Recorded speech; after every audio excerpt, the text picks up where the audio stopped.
Há momentos na vida que, olhando à nossa volta, sentimos medo. O cenário é muito escuro e sombrio. Você vê a maldade prevalecendo, a injustiça dominando, a violência campeando nas ruas, os juízes vendendo sentenças, os governantes oprimindo em vez de servir ao povo,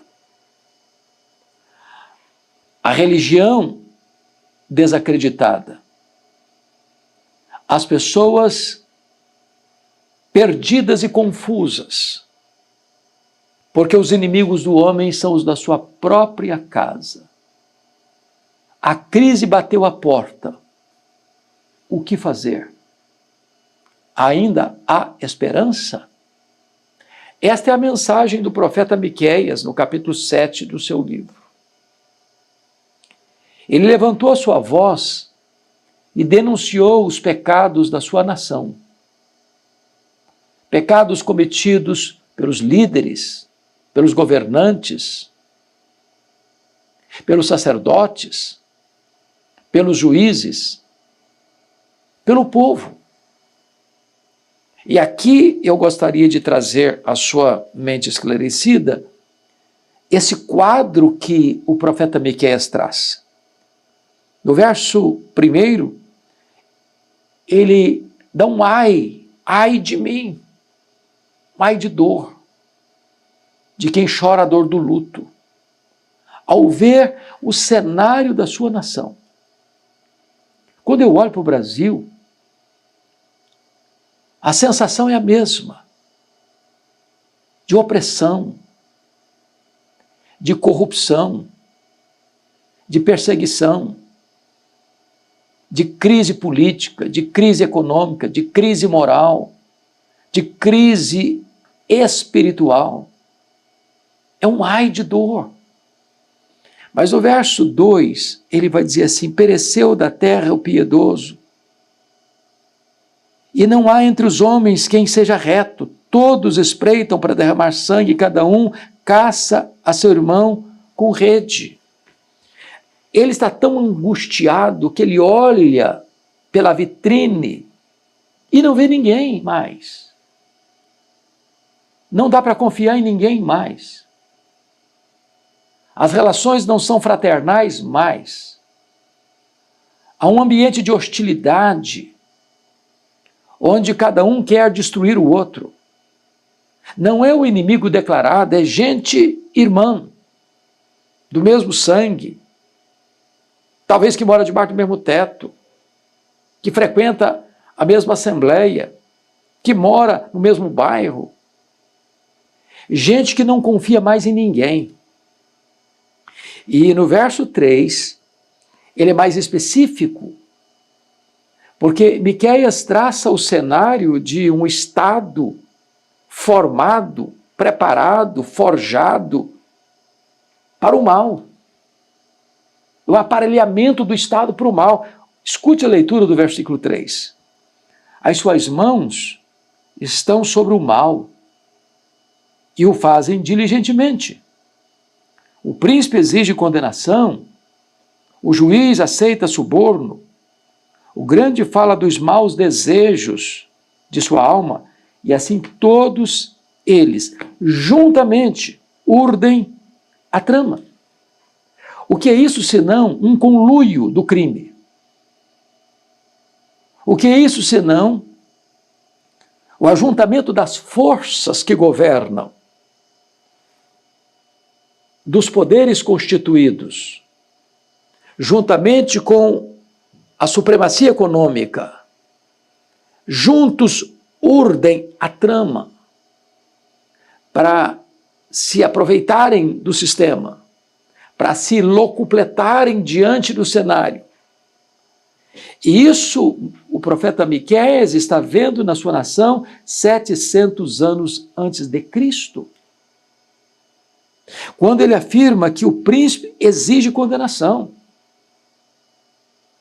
aquele que está ocupando a cadeira de presidência, de governador, de prefeito, de comando político, requer que fulano, beltrano, ciclano sejam condenados. O juiz, que deveria ter independência para julgar de acordo com os autos do processo e de acordo com os ditames da lei, aceita suborno. Tem partido. E toma o partido errado. Ele diz ainda mais que o grande fala dos maus desejos da sua alma. O grande é o poderoso, é o que detém o poder econômico. É aquele que nos bastidores comanda todo o processo. E assim eles todos, atrás das cortinas, nos corredores do poder, nos bastidores, urdem a trama. Agora preste atenção no que Miqueias vai dizer sobre esses que estão tramando. O melhor deles é como um espinheiro. O mais reto é pior do que uma cerca de espinhos. Veja você que quem está na liderança não está por mérito de vida ilibada, de conduta irrepreensível. Miqueias está dizendo que o melhor deles é como um espinheiro, que machuca, que fere, que sangra, que não produz nada. É chegado o dia anunciado por tua sentinela, o dia do teu castigo. Aí está a confusão deles. E Miqueias vai adiante e diz assim: não creiais no amigo, nem confieis no companheiro, guarda a porta da tua boca àquela que reclina sobre o teu peito. Ou seja, nesse ambiente, é um ambiente de suspeita, de espreitamento, de vigilância. As paredes escutam. Você abre o coração para alguém que você acha que é seu amigo e ele vai trair você, vai puxar seus tapetes, vai apunhalar você pelas costas, vai denunciar você a esse complô do poder que tomou o Estado para fazer o mal. Miqueias está descrevendo a sua nação 700 anos antes de Cristo, retratando para nós a atualidade da Bíblia e mostrando para nós que o coração do homem é o mesmo, desesperadamente corrupto, conforme diz a Bíblia. Mas essa crise não é uma crise apenas política, lá nos bastidores do poder, não. O versículo 6 ele diz: porque o filho despreza o pai, a filha se levanta contra a mãe, a nora contra a sogra, e os inimigos do homem são os da sua própria casa. Veja você que Miqueias, ele está olhando o cenário, não encontrou nenhum justo, nenhum piedoso, pereceu da terra. E agora ele volta a sua atenção para dentro das famílias e diz que a crise está instalada dentro dos lares. Pais contra filhos, filhos contra pais, nora contra sogra, genro contra o sogro. E a família se torna um campo de batalha e de guerra. Não há harmonia, não há amor, não há parceria, não há cooperação. Ao contrário, ele diz que os inimigos do homem são os da sua própria casa. Agora, para um pouquinho aqui. Esse é o diagnóstico. O que fazer num diagnóstico desse? É a pergunta que eu escuto todo dia, toda hora, andando por esse Brasil afora. Tem esperança? Tem saída para o Brasil? Tem jeito de melhorar? Será que nós vamos sair desse buraco em que nos encontramos? Será que é possível botar o Brasil nos trilhos? Será possível que os governantes vão ser pessoas de bem, que vão trabalhar para o desenvolvimento da nação? Será que poderemos confiar nas cortes para julgarem conforme os preceitos da lei? Será que nós podemos confiar naqueles que legislam para fazerem leis justas? Será que nós podemos confiar nas relações nacionais e internacionais? Será que nós podemos confiar na estrutura familiar? Essa é a pergunta. Vamos ver o que ele responde? O profeta Miqueias diz assim, versículo 7. Eu, porém, veja a conjunção adversativa, eu, porém, olharei para o Senhor e esperarei no Deus da minha salvação. o meu Deus me ouvirá. Miqueias está propondo aqui não uma rebelião, não uma revolução armada, ele está propondo aqui um clamor ao Deus Todo-Poderoso que pode mudar as circunstâncias, porque Ele quem põe no trono, Ele quem tira no trono, Ele quem dá vida, Ele quem tira a vida, Ele quem exalta, Ele quem rebaixa, Ele está com as rédeas da história em suas mãos. Ele diz, porém, eu olharei para o Senhor. Eu buscarei o Deus da minha salvação. E eu tenho convicção de que o meu Deus me ouvirá. Então, eu gostaria de olhar com você agora algumas lições ainda do texto. E o versículo de número 8 diz assim: ó minha inimiga, não te alegres a meu respeito. Ainda que eu tenha caído, levantar-me-ei. Se morar nas trevas, o Senhor será a minha luz. Então preste atenção, agora eu quero falar de forma muito particular e individual ao seu coração. Talvez você caiu, você tropeçou, você passou por um revés, quem sabe uma queda moral, uma situação que deixou você no chão, na lona, nocauteado, envergonhado, humilhado. E os seus inimigos estão lá babando de alegria porque você caiu, porque você está sofrendo, porque você está passando por uma crise medonha. E este homem está dizendo, se você cair, calma, Deus vai levantar você. Quem zombou, quem escarneceu de você porque você caiu, não vai conseguir prevalecer, porque Deus vai levantar você, Deus vai segurar você, Deus vai recuperar você, Deus vai restaurar a sua sorte. Não é você que vai se levantar por sua própria força, é Deus quem vai levantar. Ele diz mais, se morar nas trevas, o Senhor será a minha luz. Ainda que a circunstância seja tenebrosa, Deus virá em seu socorro para ser a sua luz. Olhe para Deus, portanto, como a sua única esperança. Eu, porém, olharei para o Senhor. Talvez você não confie mais na política, talvez você não confie mais nos políticos, talvez você não confie mais em promessas, talvez você não confie mais nas ideologias humanas, talvez você não confie mais nas cortes, talvez você não confie mais nos tratados internacionais, talvez você esteja completamente cético de tudo isso. Mas você pode confiar no Senhor. Ele não vai decepcionar você. Segundo lugar, reconheça seu pecado contra Deus e aceite a sua disciplina. Ele entende que ele está caído porque pecou. E o profeta Oséias, que foi contemporâneo de Miqueias, no capítulo 14 da sua obra, diz, ó Israel, tu estás caído pelo teu pecado. O pecado é o opróbrio das nações, e o pecado derruba, humilha, leva para a lona. Agora, se estamos caídos, é porque Deus está nos disciplinando. Aceite a disciplina. Porque Deus faz a ferida e Deus a cura. Deus humilha, mas Deus exalta. A Bíblia diz que Deus não rejeita um coração quebrantado.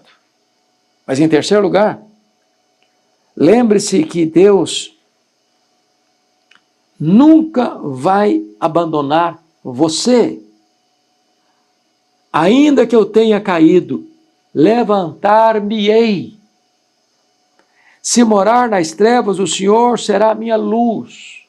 Então, entenda isso. Lembre-se disso, que Deus não vai abandonar você. Você não vai continuar prostrado, você não vai continuar caído. Deus vai levantar você, Deus vai iluminar o seu caminho. Ele é o Deus da restauração. Ele tem prazer na misericórdia e é rico em perdoar. Talvez você está desanimado, talvez você pense que não tem mais jeito, como Pedro, que negou Jesus, que desistiu de tudo, mas Jesus não desistiu dele. que achou que tinha que voltar para as redes, mas Jesus vai no encontro dele para restaurá-lo, para recuperá-lo, para levantá-lo, para instrumentalizá-lo. Deus pode fazer o mesmo na sua vida.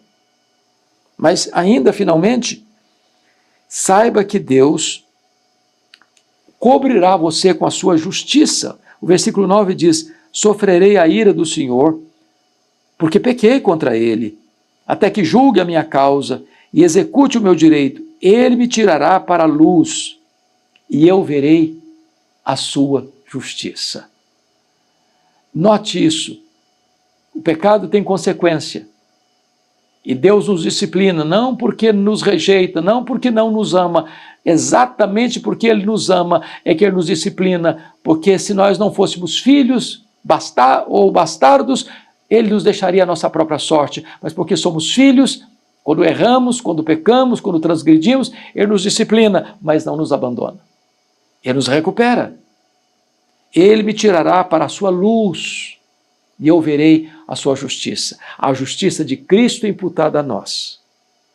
Então, ele conclui esse capítulo 7, lá no verso 18 a 20. E no verso 18, ele, olhando para Deus, esse Deus que disciplina e esse Deus que restaura, diz assim: quem, ó Deus, é semelhante a ti, que perdoas a iniquidade e te esqueces da transgressão do restante da tua herança? O Senhor não retém a sua ira para sempre, porque tem prazer na misericórdia. Quem é como Deus? Tão compassivo, tão misericordioso, tão bondoso, tão perdoador. Ele diz no verso 19: tornará a ter compaixão de nós. Ele já teve no passado, vai ter de novo agora no presente. E ele diz: pisará aos pés as nossas iniquidades. Deus apaga as nossas transgressões, desfaz os nossos pecados como a névoa, lança para trás das suas costas os nossos erros, lança nas profundezas do mar os nossos pecados e pisa sobre as nossas iniquidades, dizendo: está acabado, está perdoado. Por causa da justiça do Filho dele imputada a nós, ele nos perdoa. E o texto diz assim: e lançará todos os nossos pecados, não alguns, todos os nossos pecados, nas profundezas do mar. E Corrie ten Boom, comentando esse versículo, diz assim: e Deus ainda coloca uma placa: é proibido pescar aqui. Deus perdoa os nossos pecados e deles não mais se lembra. Deus não joga mais no nosso rosto os pecados que Ele nos perdoou. Então, chega ao verso 20, finalmente, ele diz: mostrarás a Jacó a fidelidade, a Abraão a misericórdia, as quais juraste a nossos pais desde os dias antigos. Deus retrata aos nossos antepassados e a nós a sua fidelidade e a sua misericórdia. Se a crise bateu à sua porta, ainda assim tem esperança. Não nos homens, não nas instituições humanas, não nos governos humanos, não nas cortes humanas, não no mercado internacional, não nas transações internacionais, mas você pode ter esperança em Deus. E eu concluo repetindo a leitura do versículo de número 7. Mesmo que tudo à sua volta desmorone, faça o que Miqueias fez. Ele diz: eu, porém, olharei para o Senhor. Eu esperarei no Deus da minha salvação. O meu Deus me ouvirá. Este Deus é o nosso Deus. Ele também pode ouvir você. Ele também pode restaurar você. Ele também pode trazer verdadeira esperança para o seu coração. Deus abençoe sua vida. Deus abençoe sua família. Que haja um tempo novo de refrigério, bonança e restauração para a sua alma. Se esta mensagem abençoou a sua vida, o seu coração, eu peço gentilmente a você, partilha com outras pessoas. Se você não está inscrito neste canal, nos ajude inscrevendo-se no canal e nos ajudando a levar essa mensagem a toda a nação brasileira e aos rincões da terra. Um grande abraço a você. Fica com Deus.